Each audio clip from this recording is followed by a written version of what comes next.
আপনি কি আমার মতো ক্যাপসিকাম লাভার? যাই কিছু হয় ক্যাপসিকাম তার মধ্যেই দিয়ে দেন? তাহলে আজকে এই রেসিপিটা আপনার জন্য। তো ক্যাপসিকামটাকে প্রথমে এরকমভাবে গোল গোল করে কেটে নিন। আর ক্যাপসিকাম যারা ভালোবাসেন না তারা এই রেসিপিটাকে এড়িয়ে যাওয়াই ভালো আমার মনে হয়। তো যারা আমার দলে তারা কিন্তু অবশ্যই প্রথম থেকে শেষ পর্যন্ত ভিডিওটা দেখবে। একটা খুব মুখরোচক স্ন্যাক্স তোমাদের জন্য আজকে বানাতে চলেছি।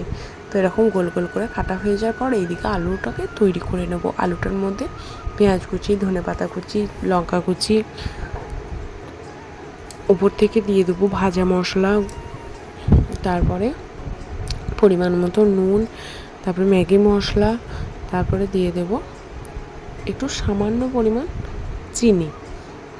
আপনাদের ইচ্ছা গেলে চিনিটা দিতে পারে, আবার নাও দিতে পারে। দিয়ে ভালো করে আলুটাকে মেখে নেবেন। আলুটা মাখা হয়ে গেলে আলুটাকে এক সাইডে সরিয়ে রাখুন। দিয়ে এই যে ক্যাপসিকামের ভিতর থেকে যে বীজগুলো ছিল ওগুলোকে একে একে কেটে বার করে দিন। বীজগুলো তো খাওয়া একদমই শরীরের পক্ষে উপকারী নয়, সেই জন্য বীজগুলোকে একে একে কেটে আস্তে আস্তে সাবধানে কাটবেন, যাতে এই যে রাউন্ড শেপটা সেটা যেন কেটে না যায়। তো দেখুন একে একে আমি বীজগুলো ভালো করে হাতের মাধ্যমে বার করে নিচ্ছি। বার করে নেওয়ার পরে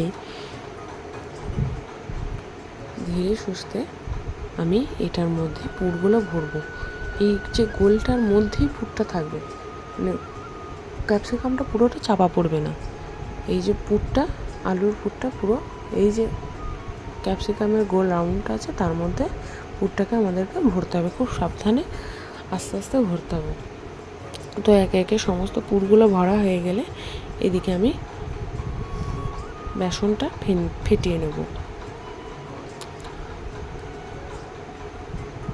তো আমার ভিডিওগুলো তোমাদের ভালো লাগলে অবশ্যই কমেন্টে জানাবে।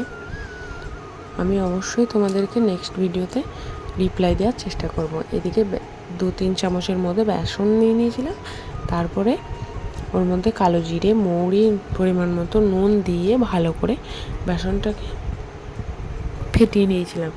বেসনটা ফেটিয়ে নেওয়ার পরে এদিকে আমি একটু তেল গরমও করতে দিয়ে দিয়েছিলাম। তেলটা গরম হয়ে এলে একে একে ওই যে ক্যাপসিকামের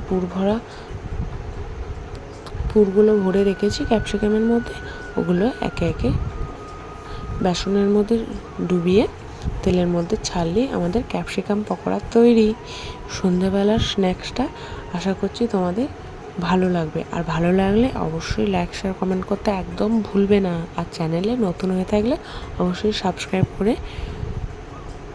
বেল আইকনটা অন করে দেবে, যাতে সমস্ত ভিডিও সবার আগে তোমার কাছে পৌঁছে যায়।